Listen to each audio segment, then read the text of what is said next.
What's up, Sam Ashers, and welcome back to the Sam Ash Spotlight. I'm Dave Stutts, and I'm here at Dream Theater headquarters hanging out with the founder and legendary guitarist, John Petrucci. Hey, man. What's going on? Oh, nothing much. How you been? Been good. Haven't seen you in a little while. It's been a little bit, but we're back. Yes. Yeah, in this awesome room at the headquarters. What can you tell me about this room? Isn't this right cool? Here? It's awesome. Yeah. So this is something that we've been working on for a while. We kind of had this idea of doing our own place, and thankfully, from the efforts of Maddie and Jimmy T, all these great guys, same guys that were involved with the new record, of course, and all the touring that we did, that we do, they made this amazing place. So this is just, one of the very cool features of it. Yeah, while we were setting up, we had a chance to walk around and take a look around. It's just an amazing facility. Every room has a distinct purpose, and it just seems like it's shaping up. How long have you guys been in here? Not too long, actually. Really? It's all new. That's great. And we're still working on it. So speaking of the new album, actually, I have a question about this space. So congrats on the new album. Thank you. Incredible album. It's been out for a few days now, getting great reception. How much of that, if any, was in or around this facility? None of it. None. None of it. So, nice. So we're moving forward. Right, Gotcha. Exactly. So this facility is after the fact. Right. Actually, for this record, we went away. Yeah, sure. Nice. There it is. And it's actually a record. It is a record. Look at that. There it is. Cool. Gorgeous. Awesome. That inside shot, Yeah. if there's any people that want to visit New York, this was at this like unbelievable mining cavern in upstate New York. It looked like we were on the surface of another planet. It's like insane. So that was cool. That's awesome, and very at home, I would believe, with Dream Theater. Distance over time. Yeah. You have a kinetic blue guitar over there. I have a feeling science is at home in the Dream Theater family. It is. We on the record we have Room 137, which is a crazy sort of math, physics, science thing going on. We have Pale Blue Dot, about Carl Sagan's famous reflection on the Voyager photo. So it's tied in. I love what Hugh Syme did with the cover. Yeah, it's a great cover. By interpreting that title and coming up with the AI hand holding the skull and a Hamlet reference there. Little English lit here too. Do you see that? Nice. Yeah, it's heady stuff. That's great, man. There you go. But yeah, it's a lot of fun. Actually, the title, we were talking about this, it sort of came from more of like... It sounds a little formulaic. Yeah, formulaic. There you go. The album in a good way, not in a bad way. It was called Velocity for a very short period of time. As D over T equals V. Right. But Distance Over Time sounded a bit more poetic. It's awesome. Yeah. It reminds me of a story I think I told you earlier of being in high school and having my music instructor, one of the most poignant instructors in my life, tell me that art was mass that occupies space, but music is sound that occupies time. And it's just That's amazing. Because it's hard to explain to an alien who comes down to Earth and says, "What is music?" Right. It's harder to explain than you think it is. Yeah. So distance over time, sound occupying space, it's good stuff. It's music on another level. It is good stuff. And you said aliens, so on Pale Blue Dot, talking about the Voyager mission going out there, and of course it had the golden record put on there. Yeah. And so if aliens were to find it, they'd have the instructions on how to play. And we had I think it's the deluxe collector's edition box set. This came out in so many different configurations. The new record label Inside Out Sony has been amazing. Awesome. Just between vinyl and special editions. But anyway, we actually have a golden record in there. That's very with cool. Pale Blue Dot on it. So that is awesome. Yeah, very cool. Now, whenever an artist or a band puts out a new record, maybe it just comes from being a musician, but I can't help but always wonder what this record says about that person or group at this place in their life. Sure. I think a record is like this beautiful little journal of where you are growing as a musician. I agree. So what does this record say about Dream Theater and where we are right now in 2019? That's a great question. It's a great way of putting it. I've always looked at records that way. They're little time capsules. Yeah. And it's actually couldn't be more appropriate with this one, because what we did this time is we all went away. We did like a guy's retreat. Perfect. Yeah, we went upstate New York, and my wife suggested it. She's like, "You guys should get out of the house." No. Yeah. No. Can you just go? No, anyway, we all went up there, and we were like surrounded by forest and lakes and mountains and stuff, and there were no distractions, and we were surrounded by nature. Literally, bears came up to the studio, and Wow. yeah, deer and Did you pet any? badgers. We pet all of them. Yeah, Wow. and we You named pet the them. bears? That's We great. did. Yeah, Awesome. exactly. No. Very scientific names. Don't pet bears. Do not pet bears. That is a bad piece of advice. Fair enough. I once pet a shark, and Wow. yeah, How'd that go? Probably not. You know, Perfect. still okay. All right. Not good advice. Were you in a cage? No, I wasn't. Did they chum the waters? I think I was a chum. Fair enough. I was I'm a chump. sorry. So you're up in. So we're up there. upstate. So you talk about the time. What does this reflect? I mean, the whole concept behind this record and the direction was we wanted to make something that was very real, I guess, like very organic sounding. That sounded live. The way I keep sort of saying it is like if you were a fly on the wall in a room where we were writing and playing music, what would it sound like? And I think this album is the best representation of that. So there's no, additional musicians as far as orchestra or choir or things like that. The arrangements are stripped down. There's no rhythm guitars behind solos. Really? Jordan, That's very it's interesting. very, very stripped down. So like when I play a guitar solo, just rhythms cut out and you hear as if we were playing live. Just, drums, bass, keys. So there's a ton of space on this record. Jordan opted for, which was a big discussion, leaning towards more like organ and piano and stuff like that, as opposed to electronic sounds and things like that. So this sounds, the most like a bunch of guys hanging out, barbecuing, Perfect. drinking bourbon and wine, Nice. making music, and then in this great environment, which was this barn that we did it in, that was just so beautiful. Had such a great sound. So there's a lot of room mic captured in the drum sounds and the guitar sounds even. So that's what this one encapsulates. That's incredible. Yeah. Yeah, because our resident pop culture expert Ben Ash, we were talking before. Yes. And he said that other Dream Theater albums, they all represent different things and they have different sounds. You have magnum opus pieces and things like that, whereas this one just seems like sheer fun in a record. Yeah. Yeah. That's great. Where is Ben? He's somewhere around here. Oh, he's over there. You can't see him. No, I love that he said that, and he picked up on something really important, is that we had so much fun doing this, and I think you can hear that infused in some of the songs. Well, and how great it must sound like to hear that the message and the idea that you went for is being clearly recepted. I love that. It's like Yeah. people, I've been getting texts and emails and stuff from friends, really close friends, even my brother and family, and it's like their comments are exactly Nice. like you guys, it seems like you're just having a blast. And one of the things that was really cool for me as a guitar player is that previous in the year I had done the G3 tour with Joe Satriani and Phil Collin in the U.S., and then Joe Satriani and Uli John Roth in Europe. We did about 80 shows of G3 at the beginning of the year, the first 4 months or so.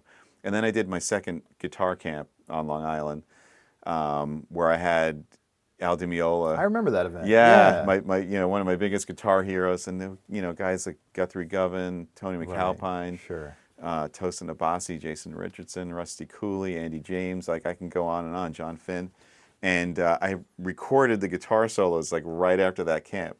So between G3 and all that jamming and the camp and all that inspiration, there's a lot of like more just, I don't know, it's kind of like rock playing and just going for it and trying to do stuff that's more off the cuff and just has a lot of like spirit and stuff. Right. So I think that's another thing, kind of people are sort of picking up on that live sort of nature of some of the soloing and stuff. One of the solos was cut on the floor right next to the amp, getting feedback and stuff in the song Out of Reach. So as a player, it's just something that I think it really captures the realness and again, that organic nature. Right. Yeah. How cool is it that right before you recorded this stuff, you were surrounded by almost the law of 33%. You have, a third of people that you're educating, that are coming up, that you're training to sound a certain way, but then you're surrounded by people kind of at your level, and all of this is just fueling what the joy of playing guitar. That's a great way. Because sometimes you have Yep. to remind yourself about Exactly. this is a joy to be It able to pick absolutely this thing up is. and play it. Yeah, and no better experiences than those, whether it's G3 standing on stage and jamming every night with these guys, or doing something like a camp where you're interacting with some of the greatest players on the planet and all of these students of guitar and people that are just celebrating the guitar and what it's all about. It's amazing. Nice. Yeah. Now, John, the only other question I had about the record is as far as, composition. As a musician, what part does each member play in this album? Like, clearly they play their instruments, but as far as writing the tracks, put it together, I mean, are you putting these compositions together, or is it really just a group effort and you do it together as a team? Sure. Well, one of the other things that we wanted to focus on with this new record was really making this a band collective group effort. And that's exactly what happened. So we set all of our stuff up in that barn and space, and we all wrote together. So everybody brought in, whether they're seeds of ideas just to get songs started, or as we're writing the songs, everybody contributing and writing. It was such a collective experience. It was really a lot of fun. In fact, Mike Mangini, who's been in the band 8 years plus now, wrote his first lyric, Room 137. You can hear the bass guitar and John's influence a lot more than on the past several Dream Theater records. And of course, Jordan is always the master composer, and myself as a guitar player, the riffs are flying out and you can't help but just have fun. James was great there. He was there the whole time, and I think he has 3 lyrics on this record. So it was a complete, collective experience. Wow. Yeah. Well, I got to say, it's an honor to sit here and hold this, and though we are very friendly and we've all worked together before, Dream Theater and John Petrucci were household names growing up as I held a guitar and came into my own as a guitar player. So to sit here and be able to hold this and be able to present another Dream Theater album to a new generation, to the same generation, to past generations, it's just incredible. Congrats on that, John. That's amazing. Awesome, cool. Sorry for ruining your childhood.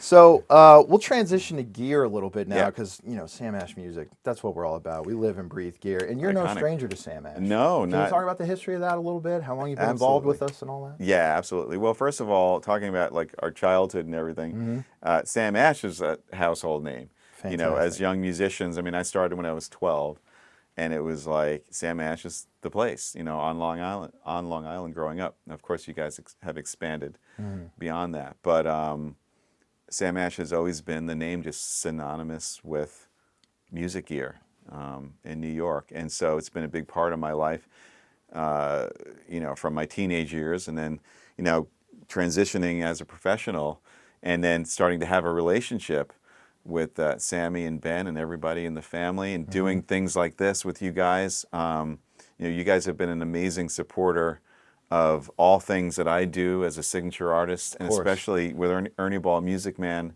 I was so honored when you guys put up the specific wall. The John Petrucci wall, that's 34th crazy. Street, Manhattan, Yes. gorgeous wall full of guitars, a monitor with you on it presenting this guitar to the world. It's really, really an honor. Great wall. And there's a similar wall in L.A. Nice. as well in Hollywood. And it's one of those moments where you're like, man, I grew up with this store. Like, I can't believe I have my own wall at Sam Ash. How cool is that? Yeah, so really, really, really cool. So it's very special to me. You guys have been so supportive, and there's a lot of love there.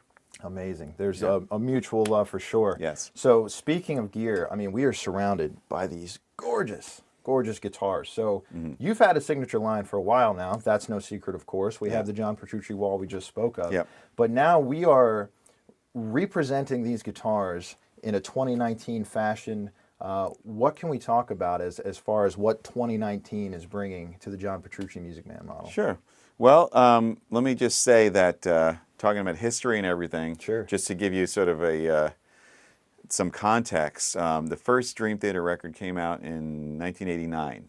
So we're in 2019 now. That's 30 years ago. Nice. 20 of those 30 years, I've been playing Ernie Ball Music Man guitars. So there's a long, long history there with the Ball family. And we've made, in my opinion, we've made some of the most amazing instruments on the planet. The Majesty was the first time we decided to do a neck-through version of the guitar. Do you mind? Absolutely. There it is. Neck-through? Yeah, this particular one that you're holding. So for 2019, we made a few changes, not to the design at all. Once we designed the guitar, the original Majesty, everything was so perfect about it, nothing to change. In fact, you know, even things like the layout of all the controls, that's an ergonomic layout that goes with the arch of your hand. Perfect. This follows through on all of my models, even, you know, the BFRs and the other JP models. Things like the bridge, fretboard radius, neck dimensions, all that stuff. These are continued pretty flat, through. John. Yeah, I think it's a 17-inch radius on that. Nice. But so what we did for 2019 is we did a few things. First of all, the one you're holding is a very special guitar. That's a limited edition 2019 Majesty called the Tiger Eye, based on obviously the finish. Gorgeous. And there's only 300 6 and 7 strings made of that model. So it's a little rare. And this is the first time with the Majesty that we did a full maple top. I'll show you the other Majesties. They just have the maple on the shield here. And the way that this guitar is designed, the headstock, the neck, and this part is all one big piece of mahogany. And the bridge and the pickups are all direct mounted into that. And so that's where you get all that. That is so cool. That meat and that sustain. Wow. In this case, the wings are mahogany, and then you have a big piece of maple on the top. Wow. They also followed that through on the headstock, which is beautiful. And if you turn it around like you were before. I love when a headstock matches the body. Isn't that cool? I think that's so cool. Yeah. And on the back, there's a 3-piece neck. So you have mahogany and then a strip of maple there, and it's also up here. So all the details. Nothing more beautiful. Yeah. So that is the Tiger Eye Majesty, again, very limited edition. And so that was one of the big changes we made. And then we have a couple of other ones I can show you and Sure, which discuss one the would you changes. like so me to the grab? one next to you, grab that one. Let's see. This one here. Now, is there something new about the pickups too? Yes, so let's talk about that too. So we talked about the new record. Right. One of the things that I love to do as far as R&D with new gear as a designer is to be able to do that when I'm either on the road and playing night after night live and being able to compare things like really on the battlefield or being in the studio where you could like focus, record things, A, B, listen to it in the track. And that's exactly what we were able to do with the new DiMarzio pickups. So just a little bit of a story behind that. I've been playing DiMarzio pickups forever. Ever, right? Nice. I never used another pickup. And again, you know, my relationship with Larry and his family, and of course Steve Blucher that has designed all these, has been amazing. So we sort of realized that with all the signature pickups that are in the guitars, we had never really specifically designed a pickup for the Majesty, for the neck through.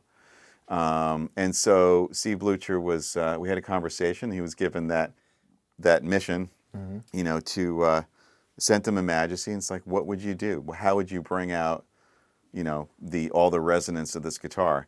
And they don't really stray that much from what we've done before, but they're tweaked to really, like, I don't know, just magnify and amplify the natural, like, characteristics, the tone wood, the resonance, all that stuff. Man, and it's like I plugged, you know, he did a couple different versions. I plugged one of them in, and I was like, how is this possible? This guitar sounds like a monster, you know, and I was able to use them all over the new album, so you can hear them on the new Dream Theater record. Awesome. And by the way, I did get this one in time to track the song Barstool Warrior, so you can hear that. Cool. So that you get to hear the limited Tiger Eye John Petrucci Yeah, model. and you hear that alder wood. It's a bit different. You know, there's a bit sort of different focus in the upper mids. It's really, really sweet.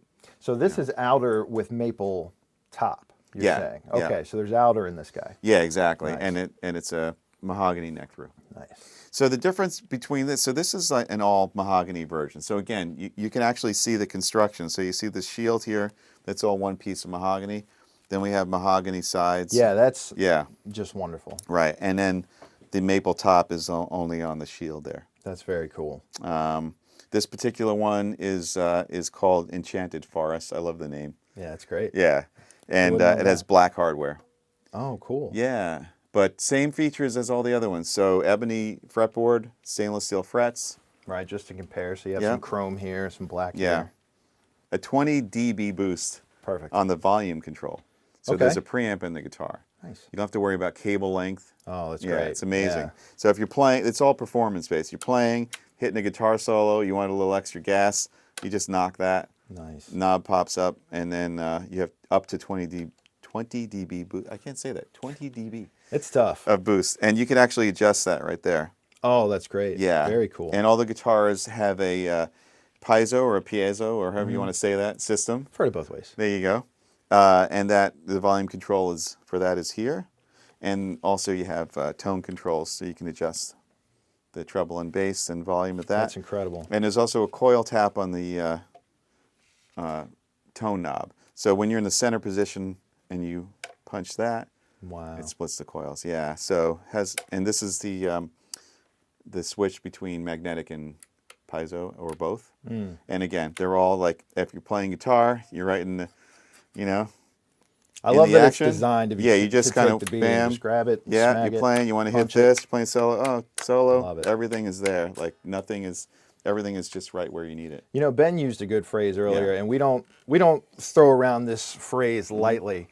He said it's a Swiss Army guitar. Yeah. Which just brings us to the idea of genres. I mean, people love your guitar and they buy it, and I think it's because, in your opinion, can it transcend metal? I mean, Absolutely. As a guitarist, who can play your guitar? Just about everybody. Right? I think there's a couple things going on. First of all, the design is very universal. So meaning that the features and the placement and the comfort of the guitar, they appeal to so many players. It doesn't really matter the style that you're playing. And second, the sound of the guitar between the DiMarzio pickups and the wood combination is just like, you can use it in any style. It's not just metal or prog metal. Right. I know it's associated with myself, but I've seen guys, everybody, from John Fogerty to Clay Cook, sure, from Zach Brown to so many other players, not Zach himself, but Clay from his band. Right. Playing my Music Man models, and I've seen guys playing blues and playing Latin and, rock, metal, everything. And there's sort of this universal appeal. I think it really speaks to like the design, the quality, which is undeniable, the sound, which is just so big and so versatile, and again, those performance-based features, that a lot of guitar players relate to. Incredible. And so that's been a lot of fun for me as a designer to like have people appreciate that. Absolutely. Yeah, so it's been amazing. And I think also the different wood combinations, again, mahogany, alder. This one here is a basswood version. A lot of guitar players love basswood. Yeah. This is an opaque version with a color change paint. The color is amazing. That's crazy. It's called kinetic blue. It's either green or blue or purple or whatever you want to see. Just how it shimmers in the light. And it's so it's not a vague change. No. I mean, you can see it, which I love. Exactly. And that's a basswood guitar. Again, you got the mahogany through, basswood sides, no maple top. Wow. So this is a bit of a different sound that a lot of guitar players love, that I love. This is more like probably the first JP that we did. But they're all beautiful and they all sound incredible. Right. I sound like I'm just gushing over these guitars, which I am. Why not? Yeah, I can't say enough about them. And I love that so many other people around the world are enjoying this. Like, that really gives me a lot of satisfaction and a lot of joy. Awesome. Yeah, really cool. John, I was thinking on the drive over here that every guitar player, at some point in your life, you fantasize about what your signature guitar would be. Right. Everybody does. You can't. I'm sure Ben's thought about 20 different guitars that he would make if there was a Ben Ash guitar. There is not a Ben Ash guitar? Oh, man. Not yet. Not yet. Okay. We're working with All right. others to make one. Okay. But I started thinking, what would I do? Because, when you look down, you're used to similar shapes. If you're a Strat guy, that's the shape you want to see. Yeah, you like Les that Paul double guys, cutaway, yeah. Yeah, exactly. Right. And I started thinking, what would it look like? And then I remember looking at your guitar, and it's almost like a love-hate thing. As a guitar player, I look at it, and I go, why did he think of it and not me? There's a jealousy factor. Awesome. But it's almost like you can see every shape and no shape in this that you grew up with. And it's just, that's kind of what you want to see, as no matter who you are. That's awesome to hear. Les Paul guy, Yeah. Fender guy. This would be something you'd want to see. That's amazing. That's so awesome to hear. Yeah. How did that kind of come about? Was there, Sure. how involved were you in the shape and all Right. that? Well, it started out as a phone call with Sterling where I had this whole great idea, this drawing that I did, and I wanted to make a guitar called the Stallion. Nice. Yeah, which was like New York Right. Italian roots coming out. I won't say it. Yeah, he's like, okay. No, he was great, and but I talked about like exactly what this guitar ended up being. Speed, power, Yeah, beauty. absolutely. All that good stuff. We ended up naming it the Majesty, which is a throwback to Dream Theater's original name. We were called Majesty. We had that logo, and you'll see it on every Dream Theater release and everywhere. And I thought that would be a great tribute by calling this guitar the Majesty. Absolutely. But it stemmed from that idea and wanting to do a neck through.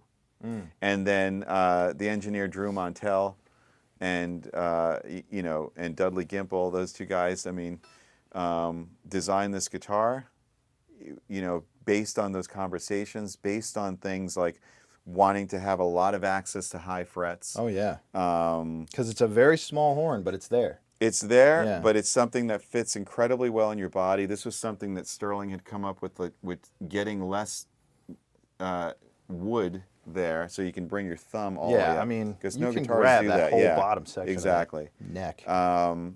Continuing with this ergonomic design, and Drew just nailed it. Just between drawings, conversations, getting 3D drawings, things like that. Bunch of prototypes. Yeah. I think electric guitar hasn't been around for too long. But there are certain shapes, like you said, that are very, very standard. Right. And to come up with a new shape and a new design that's actually doing something different, but that you look at and you say, you know what? Like you said, why didn't I think of that? Yeah. That was a really difficult feat, and they nailed it. And it's such a unique instrument. And it does everything that you'd want it to do. So again, sounds like I'm gushing, but it really is. You pick it up and you're like, man, this thing is unbelievable. Nice. Yeah. No, I'm going to give you the highest praise I can give you, John, Cool, which is thank to you. say, why didn't I think of this? There you go. But then again, it's the team.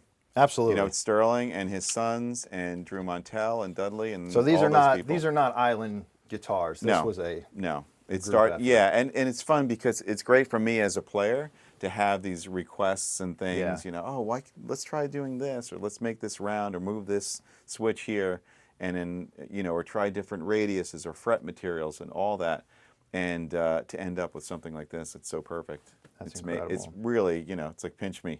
Nice. Yeah, it's pretty crazy. Yeah. So John, looking at the Kinetic Blue, it might be apropos of nothing, but it reminds me of growing up and riding a BMX bike. I had a Haro Nyquist Back Trail X2, and it was blue. Nice. But under certain streetlights, it was purple. Are you talking about like BMX, like bicycles? Freestyle BMX, yes. So I used to do that too. Really? Yeah. That's awesome. Yeah, we had these trails, and we would, they'd make these like insane yeah. trails with jumps and different things. Yeah. And, we were always getting hurt. Of course. Yeah. Oh, it was excellent. Surprised I lived. Yeah. Yeah. I only went to the hospital once. Oh, really? Just once. If I were to shave my head, I might see the ramifications. Yeah, exactly. Of it. I remember doing a jump and just like ending up in a tree, pretty much. Nice. Top branch. But there were some guys, I wasn't the greatest at it. There were some guys that were like just, no fear. Oh, that yeah. were doing the sickest tricks and everything. I had medium fear. I could bunny hop 360s. I could transfer jumps and things like that. But yeah, these 20 feet in the air vert ramp guys. I had a Mongoose. Did you? Hey, Mongoose was great, man. Those were awesome bikes. Do you remember when the bike that came out was like this Huffy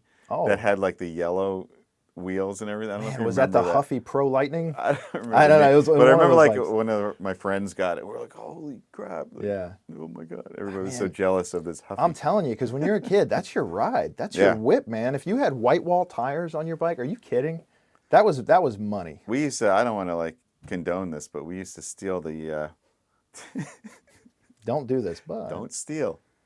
And when I say we, I don't mean me. Yeah. But the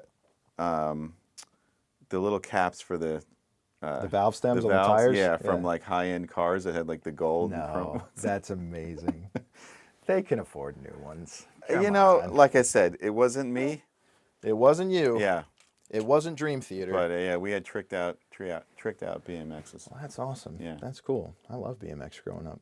part of my identity and part of yours. That's right. You know? Yeah. Part of BMX, whether you know it or not, is in this record. It probably is. That's awesome. Did you have a favorite rider? It's in the guitars. What's that? Did you have a favorite rider? I wasn't into like the whole. You just like doing it. See, yeah, Sure. that's what we did as Gotcha. kids. Yeah. That's awesome. Yeah. So, John, going back to the record just for a second, you know, you said you've been in the game about 30 years now. And one of the things I always love to know from legendary people that are just continuing to innovate, I mean, music is fantastic. It's one of the most creative things you can do, but there is a grind element to doing this. I mean, touring is great, but it's not easy. Writing is awesome, but it's not easy. So after all these years, what keeps Dream Theater motivated? A lot of it, not to sound corny, is each other. Great. You know, I think, you know, a lot of artists I know that kind of are on their own. You might, you know, they tend to maybe hit walls or burn out or whatever, but when you have the support of each other, and also the team that surrounds you, you know, all the great, amazing people on our crew, our management, you know, the new label, you know, all these, there's this huge, like, I don't know, it's like a team of people that are behind you, and that everybody's like, sort of like has the same interests in mind, the same goals in mind. Sure. And that is really inspiring, and that definitely helps to keep us going. But when we get in the room as a band and we start playing and looking at each other and all this cool stuff's coming out and you're smiling, and I mean, there's nothing like that. You can't, like, losing inspiration isn't a thing, you know. So that's a big part of it. And it's also, you know, all of the guys in our band are so blessed and lucky to have such amazing families. Right. You know, all of us are married. All of us have raised kids of various ages, and all of us have incredibly supportive wives. Again, you know, my wife Raina was the one who said, "Yeah, you guys, you know, you should go away and do this. You know, Right. reap on." I mean, it's such a great thing. Yeah. So that definitely keeps us going, having that support and that love. So it's all those things put together. You know, it's funny. Things that you think it might be, it isn't. Right. Right? But it's like sort of the more core, like, life things. And as a guitar player, like, I love gear and I love innovation and the spirit of, like, trying new things. So simply looking at this, it just makes me want to play it, you know? And that's inspired. The instruments are inspiring themselves. Sure. Yeah, it's pretty wild. Yeah, you know, talking to you and being in this space, I know it's impossible, but I get this vibe of like a 9-to-5 rocker with you guys. You wake up, you make the kids lunch, you send them off to school, even though they're grown now. I know, fair enough. And then you play a show in Helsinki later, but then you fly back home and tuck them in at night. I don't know. I get this very functional, like, Dream Theater seems like a very good head on its shoulders, functional kind of We are band. functional. We've always been that way. You know, Yeah. maybe it's not cool to say, but it's amazing to say. Hey, you know, is it rock and roll Why or do is you it think not you've rock and roll? lasted this long? Yeah. You know, because you're a functional band. Exactly. So, yeah, we're not, you know, not like maybe the typical Right. stories. But, you know, I think you're right. I think, you know, we all kind of, like, live these suburban lives and have had the ability to raise families and have relationships and sustain a career at the same time. Yeah. Not, you know, it's something that takes a lot of work and concentration and on everybody's part, you know, whether it means, you know, people coming out on tour or whatever, you know, it's amazing. How great is that? Yeah, it's really, really incredible. Now, you said something that I can't not pick up on Okay. because, like I said, Sam Ash, when you say gear, Yeah. light bulbs go off. You said you're a gear guy. Yeah. You love gear. Yep. How often do you get into the stores to check out new gear and stuff like that? Does it happen? Do you go to music stores? Not often enough, Sure. if I'm being honest with you. Yeah. It's something that as a professional, you know, It's tough, right? Hey, is it's- that John Petrucci? Right. You know, but that doesn't stop me from spending countless hours on the internet, Right. like, Sure.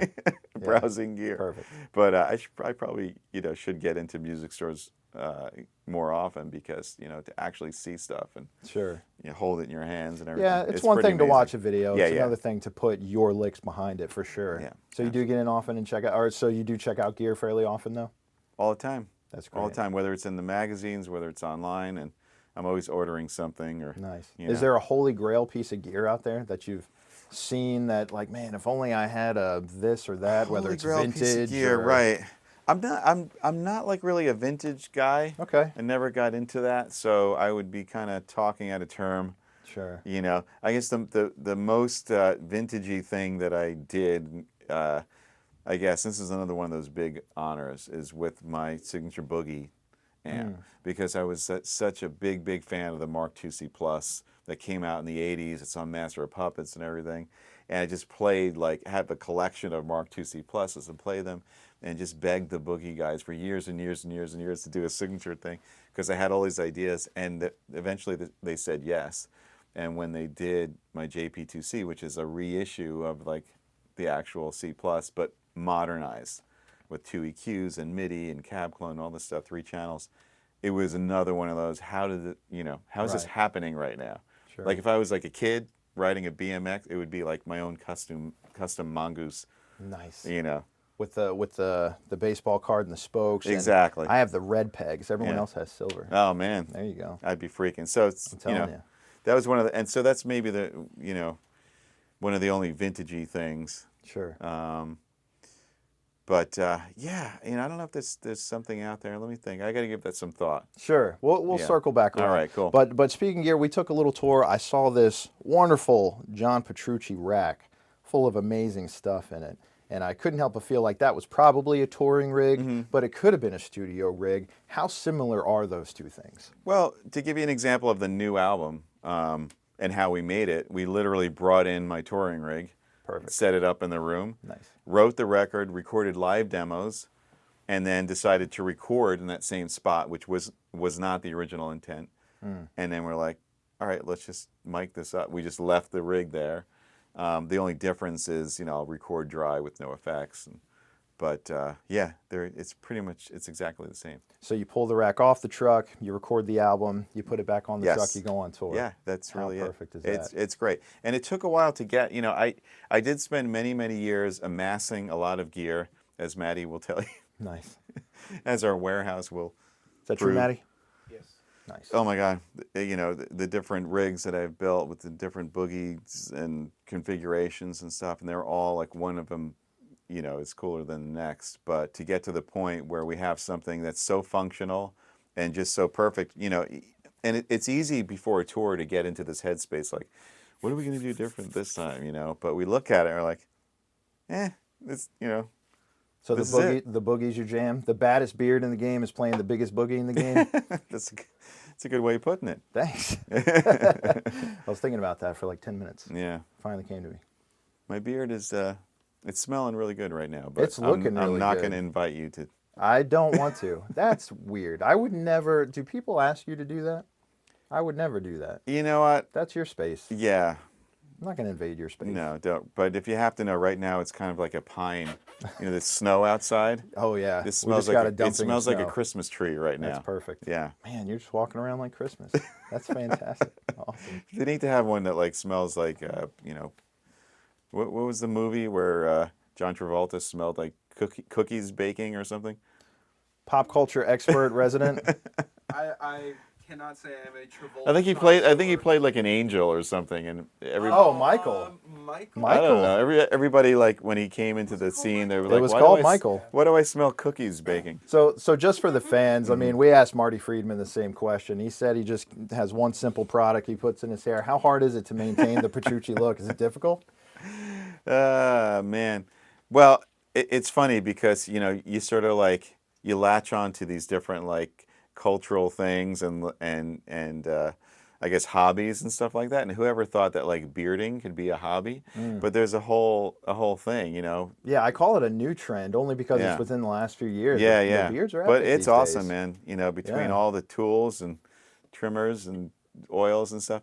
It's I all feel about, like they're all late to the game though compared to John Petrucci. you know, I'm cutting edge. There you go. It's all about the shape. I always say this with it: if you're going to have like a full beard like this, it needs to look purposeful. Oh, Something about your look has to look purposeful. Otherwise, you just kind of like yeah. look like Right. you're walking around. This is without, intended. It's intended. It's not just that I'm lazy and letting this thing go. Right. So even if you have like a really big scruffy beard, then your hairstyle could be intentional, and then it works. But if you're just walking around like a hot mess, Yeah, it's a good analogy for life. it is. You know? Yeah, you can wear, like the Cad's jeans, but then you have the cool jacket, Yeah, right? yeah, So you got to have that. that's right. Now, me giving fashion advice is probably not a good idea. No, but the idea of make your bed in the morning and make your beard purposeful. My mom always said that. Make your bed in the morning. See? There's only 2 chapters of that book. Yeah, and my wife follows it through, and there That's you go. awesome. Fantastic. You got to have the sneakers. Those sneakers are incredible. I was looking at them going like, are they custom? Can I find these sneakers? Yeah. They're just incredible. Philip Plein or Pleen. I Plein. don't want to say his name wrong. Is it pasty or That's how- peisty? We don't Yeah. know how to say these Is it a names. piece or apposite? Yeah, Depends on the brother. exactly. We were talking about your touring rig and your recording rig. There is a song on the record that when I listen to it, it just makes me pause for a moment and say to myself, wow. And I couldn't help but wonder, when you record these songs, do you store the files in the computer? I don't even know how to answer that. Okay, Yeah. that's fine. That- We'll just say yes and move on. Yeah, we'll say yes. Fair enough. Yeah. So John, just to round things up, anyone who wants to play like John Petrucci, sound like John Petrucci, it's not the easiest feat, but part of me thinks it's not the most difficult. It's just time. It's practice. Do you still practice? Is there practice time for John Petrucci? Yes, it's highly necessary. Okay. Yeah. In fact, we're gearing up to start a world tour in support of the new record, and it's one thing writing music in the studio and having fun recording it, but then it's like, okay, oh yeah, I got to play this stuff live, Right. and that requires just having your chops up and your memory and everything, getting it all together, and the only way to do that is with practice. And on this current tour, we're also celebrating the 20th anniversary of the release of Scenes from a Memory, which is the first concept record we did. And we're going to be doing that in its entirety as the second part of a 2-act show. And going back and relearning that music and like, oh man, what was I thinking when I played? Right. It was 1999. And, the only way to be able to do that is you got to practice. You got to put in the time. I sit there with a metronome and work on all that stuff. So, nobody wants to go up there and suck. As Neil Sean says, I try not to suck. Nice. Yeah. Perfect. See, and I love what you just said too, because you were a Berkeley guy. I studied music at a school in Virginia, the Ferguson Center for the Arts, and one of the key things, if you want to get better, it's amazing. I don't know why a lot of people don't think about it or do it, but just turning on the metronome can help a lot. Yeah, I discovered that in high school from a music teacher, where I was trying to play something. I couldn't exactly play. It was like a Steve Morse line. And I was just trying, and he told me this whole story about using a metronome at a slow tempo and practicing everything very deliberately. And he's like, just move. I'm talking about the old metronomes with the pendulum. Oh, yeah. Just move it up one click, and now play it again. Right. Spend 5 minutes on that. All right, move it up another click. And before you know it, a half hour later, that click has gone up. Your speed has increased. It's all clean. You can play it. So that kind of practicing has been like just such a big part of the way that I developed my skills on the guitar. And it's probably the most affordable thing that you can buy and hold to improve your guitar playing, because they're so cheap. You can go to samash.com, in stores, whatever. Metronomes are so simple, easy to get, and it'll improve your playing vastly. It's the best tool for practicing. Yeah, absolutely. Really is. Yep. Fantastic. So John, other than a metronome, is there any advice you can give to this generation, the one before or next, who just wants to be able to shred and play a guitar as proficient as John Petrucci, other than metronomes and things like that? One of the things that I used to do when I first started, and I was really getting into playing and practicing a lot as an early, as a young teenager, and I still do that now, is to practice acoustically. So so even if you're playing an electric guitar, don't plug it in. Go into an environment where you can hear yourself. I used to go into the bathroom or something because it had some reverb acoustics, and sit there with the metronome. And if you can play, the lines you're trying to do and everything without all the sustain of an amplifier and all the gain, and it's clean, then your technique is going to be really, really well rounded. And then if it is still important to play with an amp, because then you have to learn how to control all of the stuff that's happening that you might not be aware of. Right. When you have high gain, you got to control string noise and all that stuff. So a little bit of both is good, but that sort of acoustic practicing, man, there's nothing like that. That's just like you really kind of figure out where you're at really quickly. I actually love it. It's very it. humbling. Yeah, I love to hear you say that, because sometimes I'll pick up my guitar and I'll hit that distortion pedal and I hang my head high and I say, this rocks. I love this, and then I turn it off and I'm like, I suck. You're like, damn it! I thought this was good. Yeah.